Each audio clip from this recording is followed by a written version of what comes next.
Hello, Levitical Kingdom Privateers. On September the 12th and 13th, we are hosting the first annual Holy Nation of the Ecclesia Conference.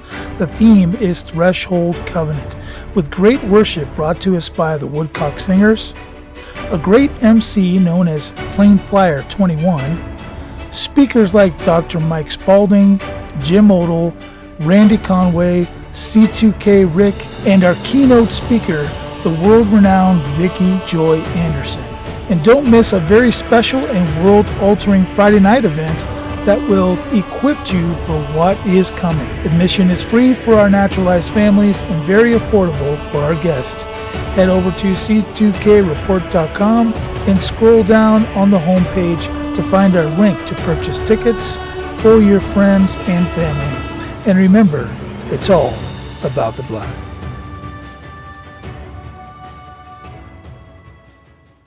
There's so many innocent people in the cult who don't see the spiritual component. They don't see the connections because they've been lied to and brainwashed their whole lives. Every aspect of medicine, every industry of medicine, if you see an ambulance, what's the logo on the side of the ambulance? That snake around that pole. What is the symbol of the American Medical Association?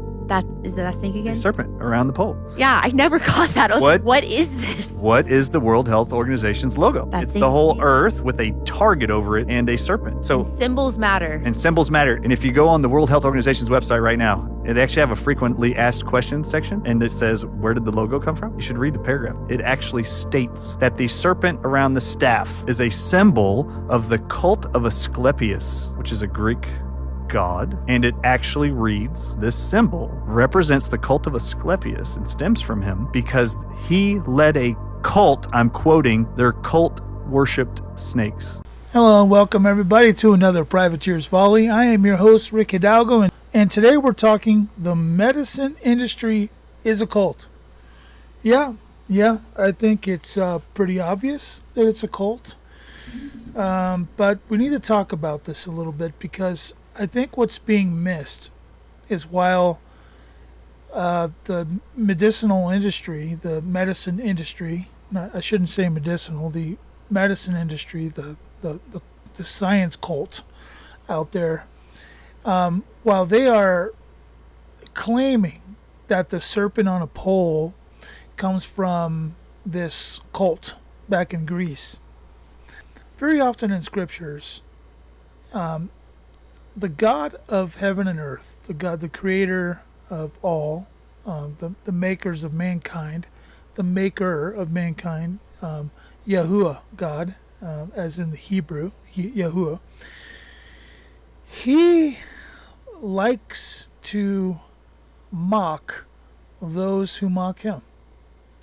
And I'll give you an example of that. So, do you remember when the serpents were biting those who were traveling through the arid desert, coming out of Egypt and into the promised land? They went through a season where they were being bitten by snakes, and there was a brass pole put up, and those who looked upon that brass pole were instantly healed. Well, that is one of two things, right? Either Yahuwah, God himself, invented that and said, yeah, we're going to do this. We're going to put this pole down and we're going to, snake on a pole, and everybody who looks at it is going to be healed.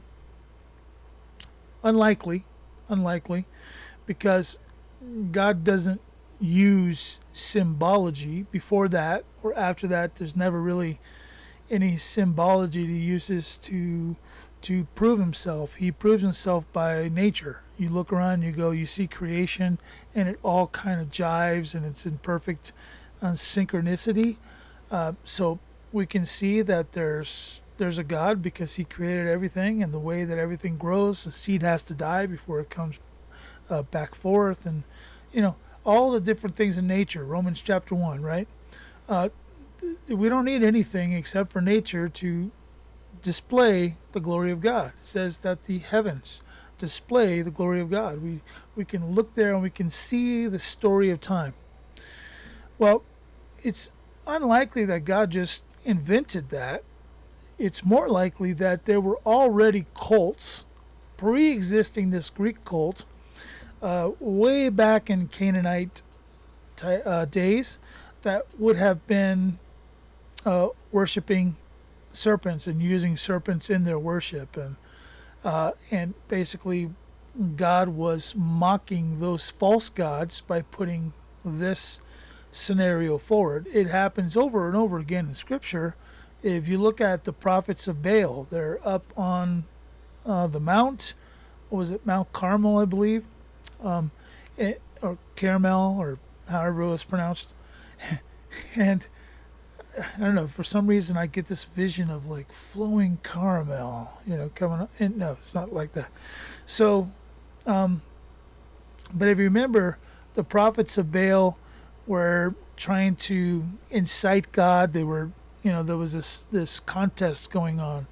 And God had Elijah literally take the like water and start pouring it on the altar. And over and over again, he did things that should have just made it impossible for God to light a flame. But everything was burned up, and Elijah's God prevailed on that day. You look at the incident with Moses before Pharaoh, the cohorts of Pharaoh start to display or a staff into a snake, and so on and forth, and then God commands Moses to throw down his staff, and his snake eats the other snakes. Well, over and over again, there are times when God chooses to overcome those things or chooses to mock those false gods. Now, we can go into a lot of conjecture about why he would do that. We can go into a lot of conjecture as to why it would make sense that he does it. But rather than that, I want to get back to the medical industry issue. Yes, it's pretty obvious that the medical industry is a cult. It's a cult because it worships science. Science is their God, using science in places that are antithetical to God, that are without God. And they do that on purpose so that they can attempt to eliminate God. Science is a contrarian religion to the religion of the one true God, Yahuwah.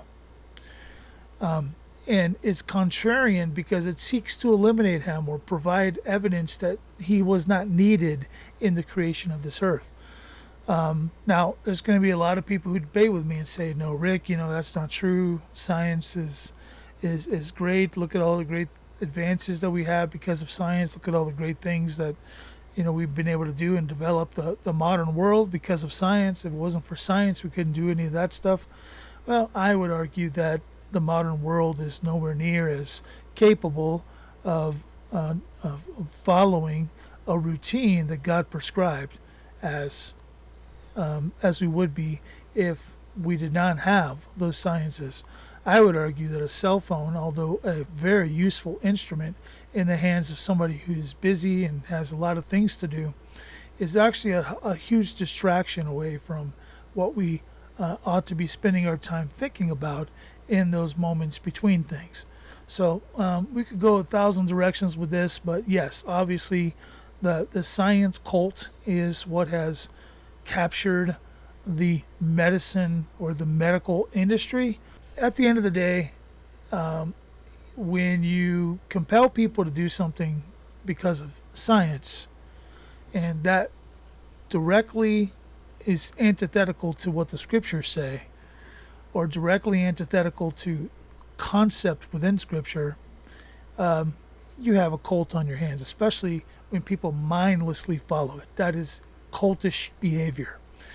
So with that said, I hope you've enjoyed this Privateer Volley. If you didn't, I'm sorry, I can't bat 1,000, but everything we do here at Privateers Volley is all about the blood. See you next time.